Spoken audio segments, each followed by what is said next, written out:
Hello, I'm Nuala McGovern. You're watching The Context on BBC News. International condemnation as more evidence is found of killings of civilians and mass graves in Ukraine. President Zelensky visits the town of Bucha, where bodies lay in the streets. He accuses Russian troops of murder and torture. In just the past few minutes, Russia has rejected all allegations of war crimes and insists that evidence from Bucha was staged. Calls for tighter sanctions and more military supplies. We're going to take a look at how the West should respond to atrocities in Ukraine. Tonight, with The Context, from New York, Ian Bremmer, president of the Eurasia Group, a political risk consultancy, and Republican strategist Ron Christie, who worked with George W. Bush in the White House.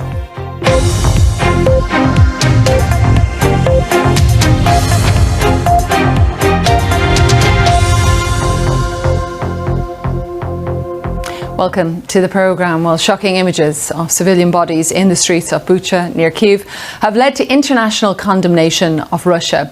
And today, the Ukrainian President Volodymyr Zelensky visited the city, where he accused Russian troops of committing war crimes and of genocide, and said the people there have been treated worse than animals. So interesting, Catherine. Let's leave it on that point. And I just want to say to our viewers, if you want to get in touch with me and some of the team on Twitter, I'm at BBC Nuala. Love to hear from you. Also want to let you know, coming up next on The Context, the world's richest man, he is right now, buys himself a slice of Twitter. But what's he going to do with his shiny new toy?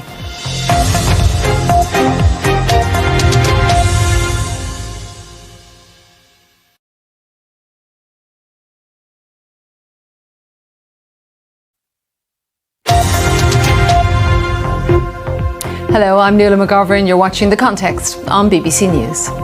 Well, shock and worldwide condemnation are growing as evidence is uncovered of alleged Russian atrocities in Ukraine.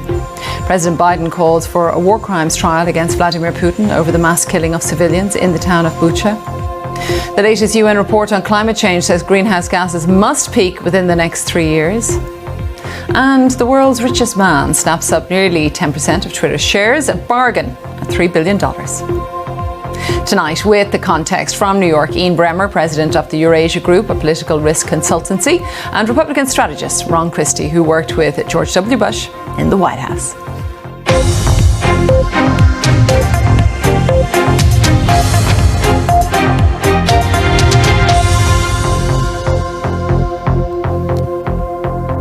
Well, here in the UK, with COVID infections running at record levels, health authorities have added 9 new symptoms to the official list of signs of the virus. And as the virus changes, symptoms have expanded to include shortness of breath, feeling exhausted, stomach problems.